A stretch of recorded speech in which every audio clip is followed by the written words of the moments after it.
పెట్టుబడిదారులకు red carpet అంటూనే పరిశ్రమలకు రెడ్ బుక్ ట్రీట్మెంట్. వేలాది మందికి ఉపాధి కల్పిస్తూ రాష్ట్ర ఖజానాకు భారీగా పన్నులు చేస్తున్న భారతీ సిమెంట్స్ పై చంద్రబాబు, లోకేష్ కక్ష పరాకాష్ఠకు చేరింది. ఎమ్మెల్యే పుత్తా కృష్ణ చైతన్య రెడ్డి అనుచరుల ద్వారా మైనింగ్ కు అడ్డంకులు సృష్టిస్తున్నారు. టీడీపీ పెద్దల అండతో రెచ్చిపోతున్న పచ్చమూకలు 3 రోజులుగా రేయింబవళ్లు తిష్టవేసి లైమ్ స్టోన్ తవ్వకాలను నిలువరిస్తున్న అధికార యంత్రాంగం చోద్యం చూస్తోంది.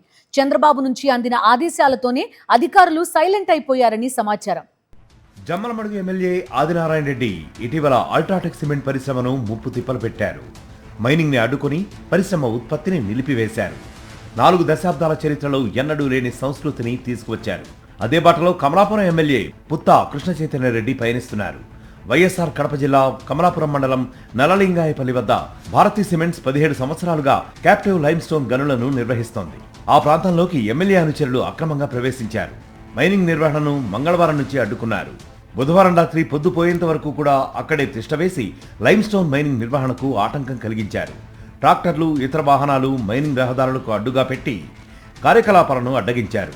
పైగా సిమెంట్ పరిశ్రమలోని కార్మికుల విధులకు ఆటంకాలు సృష్టిస్తూ అడ్డు తగులుతున్నారు. భద్రతా సమస్యలను సృష్టిస్తున్నారు. ఇవన్నీ కూడా సీఎం చంద్రబాబుకు తెలిసే టీడీపీ ఎమ్మెల్యేలతో ఇలా చేయిస్తున్నారు అన్న ఆరోపణలు వినిపిస్తున్నాయి. 2 రోజులుగా భారతీ సిమెంట్స్ వికాస్ సంస్థ పరిశ్రమలో మైనింగ్ నిర్వహణను అడ్డుకుంటున్న వ్యవహారంపై అధికారులకు ఫిర్యాదు చేసినా స్పందన లభించలేదు. చంద్రబాబు ఆదేశాలతో ఎమ్మెల్యే అనుచరులు చేస్తున్న అరాచకాలపై పోలీసులకు ఫిర్యాదు చేశారు. శాంతి భద్రతల పరిరక్షణ, పారిశ్రామిక కార్యకలాపాలకు అంతరాయం లేకుండా జోక్యం చేసుకోవాలని కోరారు. ఇలాంటి అంతరాయాలు కొనసాగితే ప్లాంట్ ప్రభావితమవుతుందని యాజమాన్యం ప్రతినిధులు ఆందోళన వ్యక్తం చేస్తున్నారు.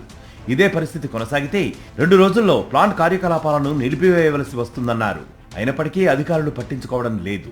గత వైఎస్ఆర్సీపీ ప్రభుత్వం ఇదే తరహాలో రాజకీయ కక్షతో చంద్రబాబు కుటుంబానికి చెందిన హెరిటేజ్ కార్యకలాపాలను అడ్డుకుని ఉంటే ఆ సంస్థ ప్రశాంతంగా వ్యాపారం కొనసాగించగలిగేదా అని పలువురు పారిశ్రామికవేత్తలు ప్రశ్నిస్తున్నారు. ఓవైపు బినామీలుగా ఆరోపణలు ఎదుర్కొంటున్న కంపెనీలకు నామమాత్రపు ధరలకే విలువైన భూములు కట్టబెడుతున్నారన్న విమర్శలు, మరోవైపు వేల కోట్ల రూపాయల పెట్టుబడి పెట్టి వేలాది మందికి ఉపాధి కల్పిస్తున్న ప్రతిష్టాత్మక సంస్థలకు ఇలాంటి వేధింపులు. ఇదేనా రాష్ట్రానికి పెట్టుబడులు తెచ్చే విధానం? ఇదేనా పారిశ్రామిక ప్రగతి అంటూ నిలదీస్తున్నారు. రాజకీయ కక్ష కోసం పరిశ్రమలనే ఉక్కిరిబిక్కిరి చేస్తే రేపు రాష్ట్రంలో పెట్టుబడి పెట్టేందుకు ఏ సంస్థ ముందుకొస్తుందని ప్రశ్నిస్తున్నారు. చంద్రబాబు రాజకీయ కక్షలకు ఇది పరాకాష్ఠ అన్న విమర్శలు పెద్ద ఎత్తున వ్యక్తమవుతున్నాయి.